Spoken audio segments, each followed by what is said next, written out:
Welcome back to TV Morning Live, your weekend edition. We are in the kitchen with Catherine, and Kelly's cooking up some awesome things from Big Daddy's. I'm not exactly sure how I earned the big beads, but I'll take it for now. I think it's great. All right, we are talking Mardi Gras, and there's a great connection too with the festivities and the seafood, which is great with the restaurant. The one thing about New Orleans, seafood is really one of the primary ingredients in a wide variety of dishes that they do. Of course, they're so close to the Gulf Coast, and thank God the recent incidents in the past few years have not depleted the seafood stocks. There were some concerns, but they've bounced back beautifully. Shrimp, which Kelly's going to prepare in a second, being one of the mainstays, cooked many different ways. So at Big Daddy's, obviously, we have a lot of seafood. Mm-hmm. We have other things as well, because there are people who are just not seafood fans or would like a little bit of a change. But seafood really is what the cuisine of New Orleans was really founded on.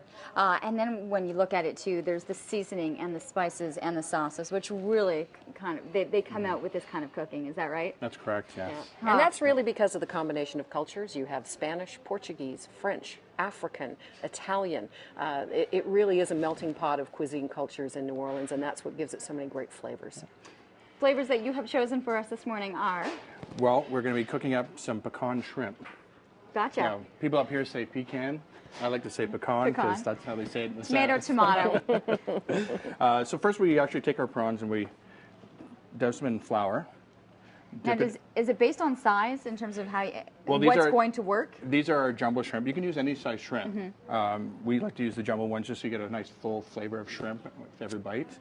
And we'll just put it into an egg wash and then into our pecan mixture, which is just a little bit of pepper, crushed pecans and flour. That's it. And then we're going to dip it into the oil. Now, you don't have to use a big pot of oil at home. A lot of times when I do it at home, I just use a nice shallow dish. All right, so you don't have to go this deep. And just keep flipping. All right. Because we also have our coconut shrimp, which I cook at home a lot too. So, and we're going to now, I know that there are different oils that you want to use and some that you don't. What are the options that you can if this is something you want to be able to do at home? Well, we do stay away from, the peanut oil is actually very good for deep frying seafood. Because of allergies, we do stay away from the But peanut oil would be, if there's those that don't have an allergy, peanut oil would actually be a great alternative to use to be able to fry the It has a little bit more flavor. Okay. Yeah, we just use a canola oil or vegetable oil sometimes at home. So, and we're just going to, they don't take long to cook. As you can see, they're really... After all that talk of exercise, quickly. now we're going to deep fry. But there's no trans fats in there. We're good. The beauty of life is that you can enjoy these things in moderation. That was our first one. You just want to get it quickly before the nuts really start to burn. Nice. And then Sarah's hovering. Oh, I was going to say, I mean, usually I'm dealing with Jeff and Kurt, but today it seems to be Sarah who is hovering. You can come on in. Jane loves the seafood. We do serve it up with our, I'm just going to move this out of the way so nobody gets burned. We do serve it up with our remoulade sauce, which has a basic mixture of, there's mustard, ketchup, there's even relishes into it. So really, whatever you want to have in the cupboard, mix it together, put it in a blender. It's basically the New Orleans version of tartar sauce. That smells good. Yeah, it does. Go dip in. You can start eating. I will. For people to understand, I mean, we talked about the longevity of these festivities. It's ongoing right now, and you're looking forward to being able to celebrate it at the restaurant for a while. Every Tuesday from now through until the 21st, which is the big Mardi Gras party, we have our Fat Tuesday celebration, drink sampling, tarot card reading. We have the mystics come in and tell you what your future looks like.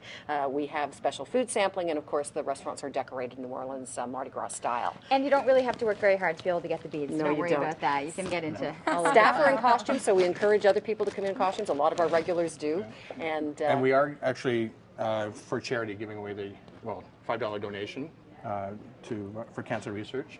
The beads, we can sell them. Everybody comes in every year and gets a new supply because we get a new Which is good. You always bead like to have every your collection. Hopefully they wear the old ones back to the restaurant. They do. They do. You know the repeat customers when they come in with the years of different colors. We actually have people come in and tell us where they got their beads from. I was in New Orleans this year and I got this set of beads, or I was, wherever they were, because down all through the South, Mardi Gras is a big celebration, not just in Louisiana. Of course, it's biggest in Louisiana, but all through the South. So they bring beads from all over the place. Yeah.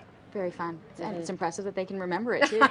It's a good sign. It really is. All right, Sarah's going to be dipping in. We'll have another segment with Big Daddies before the end of this hour, but we're going to take another trip back to check in with the segment we had with David's Bridal, not necessarily with the wedding dresses now, but looking more towards evening dresses, looking at prom dresses.